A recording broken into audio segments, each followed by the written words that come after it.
Well, thank you very much. Please. Very nice. Thank you. Big day.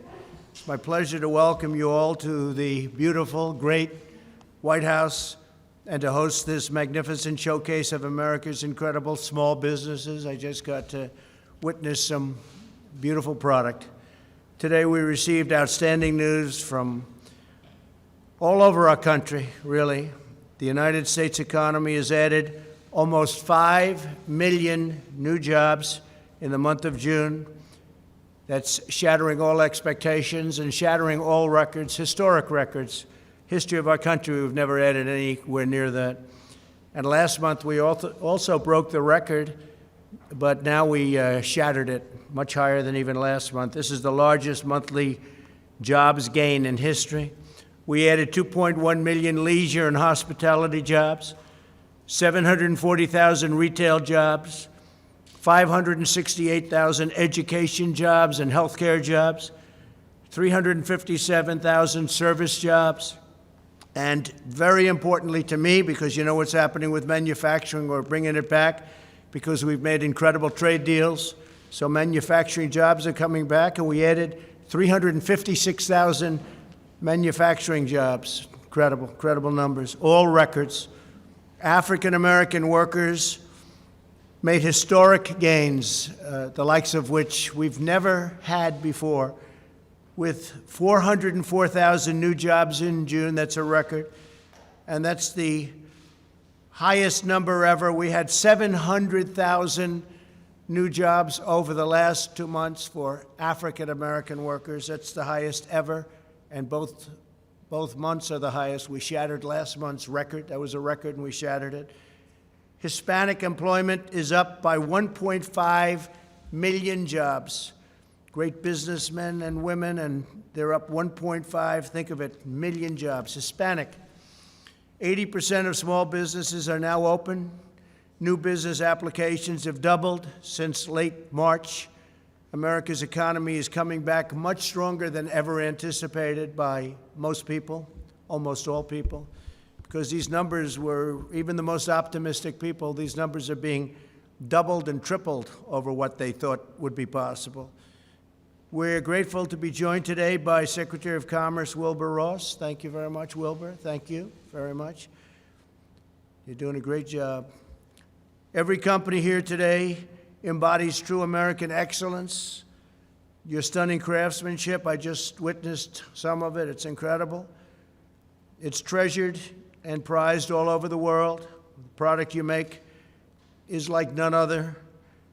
And your spirit for America and the greatness of our country is unrivaled.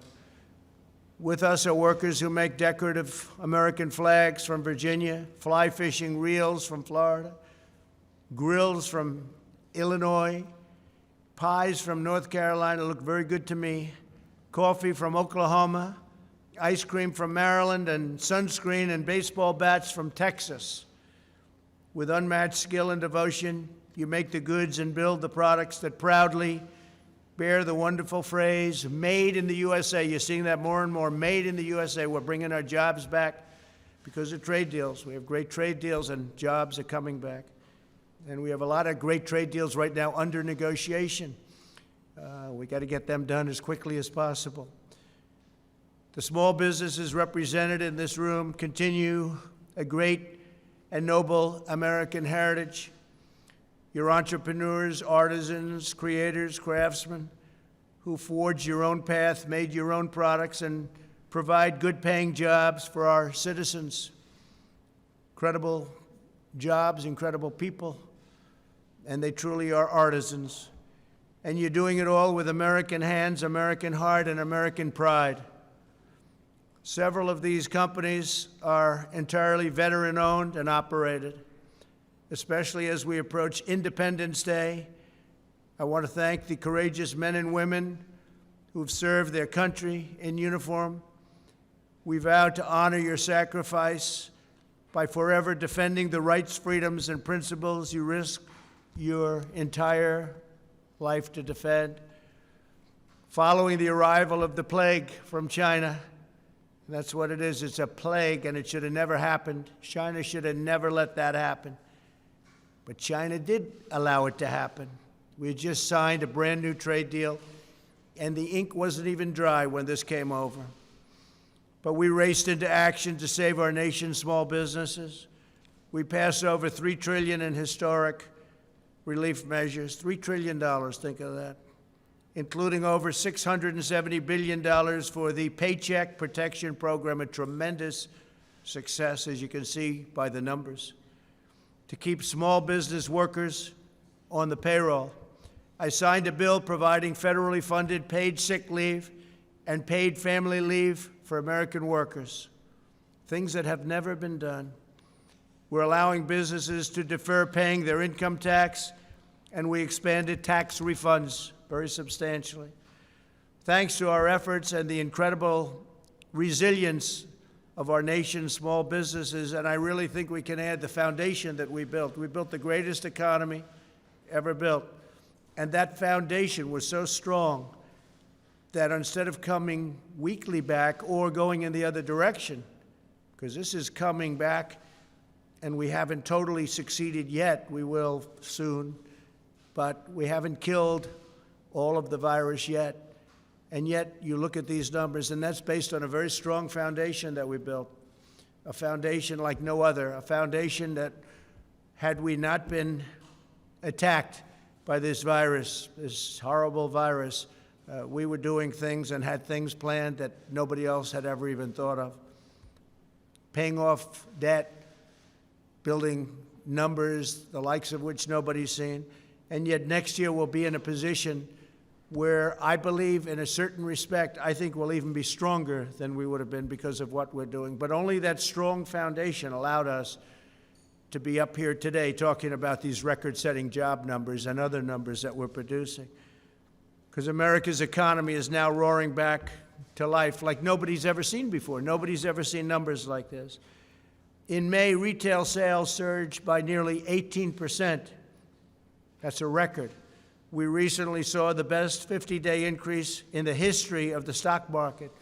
So we had 50 days, go back a couple of weeks, we had 50 days, the likes of which we've never had in the history of the stock market, which to me means jobs. And it's lifting up 401ks and retirement savings for American workers. We're doing numbers like nobody's ever seen before. Take a look at 401ks. In a pandemic, we're almost even with where we were before the pandemic started, and nobody would have said that was possible, nobody at all. We built the greatest economy in the history of the world, and we are now doing it again. And I think we'll do even better the second time than we did the first time, unless somebody comes along and says, let's raise taxes on everybody. And they're raising taxes not only on corporations, they'll just go to another country, and they'll do just fine. But they're raising taxes on people and middle-income people, and they're losing jobs. So you can't allow that to happen. That will be all of this incredible job that we've done will go down like that. It will be a terrible, terrible sight. It might even be a 1929 situation, so you have a chance to have the greatest numbers in history. You're almost there. We're almost back to where we were from the standpoint of the stock market. Think of that. But you'll have a crash like you've never seen before. You put the wrong person in office, you'll see things that you would not have believed are possible. They want to raise taxes. They want to raise regulations. You know, a big part of what we've done is by cutting regulation. We've cut regulation more than any president in the history of our country, whether they're there for 4 years, 8 years, or in one case more than that. Nobody even came close. And we're doing much more. We have regulation, but it's proper regulation, not strangulation. We're also tapping into the talent, genius, and the drive of our people to kill the virus. We're speeding the delivery of new treatments, including antiviral steroids, convalescent plasma, and other therapies. We have therapeutics that are really, really looking good. And this includes 2 drugs that have proven effective, remdesivir and dexamethasone, which is having a tremendous trial. And we'll see how that all happens. But we have 3 vaccine candidates. We've had many more, but 3 are really, really looking good, and I think you're going to have an answer to that very soon. 3 vaccine candidates are now in trial, with 3 more to start very shortly. These are all great companies. They've had tremendous success with other problems in the past. And we're accelerating production through Operation Warp Speed. Plus, we have our military ready so that should we get, whether it's therapeutic or vaccine, our military is ready, logistically ready. These are the best in the world to get it out to everybody as soon as we have it. And we think we're going to have it soon. As we prepare to celebrate the 4th of July, let us renew our devotion to this nation, to its citizens, and the eternal values that define our past and shape our future. I'm going to Mount Rushmore on July 3rd. We're going to have a tremendous evening. It's going to be a fireworks display like few people have seen. It's going to be very exciting. It's going to be beautiful. They've been wanting to do that for years, fireworks. They used to do it many years ago, and for some reason they were unable or unallowed to do it. They just weren't allowed to do it. And I opened it up, and we're going to have a tremendous July 3rd, and then we're coming back here celebrating the 4th of July in Washington, D.C. And I want to also thank all of law enforcement. The job you've done is incredible. We signed a bill. You play with our monuments or our statues, you go to jail for 10 years. It's amazing how it all stops so fast. Stops so fast. We let the local authorities handle it as long as possible, but ultimately we said, let's step in, and we stepped in, and it stopped. 10 years in jail if they do what they were doing. So we're very proud of law enforcement. We want to thank law enforcement. Really great job. Our military has been incredible. Our National Guard has been just incredible all over. I'm glad to see in Seattle they took care of the problem, because as they know we were going in to take, we were ready to go in, and they knew that too. And they went in and they did what they had to do.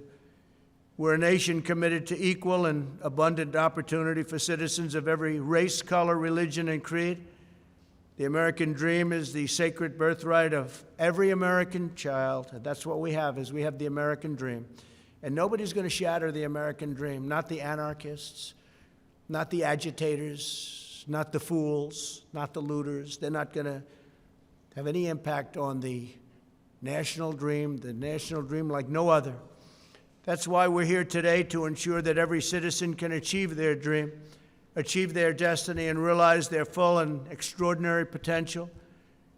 That is how we will renew, rebuild, and restore America. We've done an incredible job in a 3.5-year period, a job like nobody thought would be possible to be done. And we're doing it again, and we're doing it, I believe, bigger and better and stronger than ever before. You're going to see that next year. And unless it's tampered with, we're going to have a year next year like no other. It'll be a phenomenal year, a successful year. And we'll have our best job numbers ever next year. We'll come back stronger and more prosperous than ever before. And next year will be, I think it'll be one of the, from an economic standpoint, the greatest or one of the greatest economic years we've ever had. So I just want to thank everybody for being here. I want to thank all of these incredible artisans and business people for showcasing your amazing products. And I just want to leave you by saying very important words. God bless America. Thank you all very much. Thank you. Thank you very much.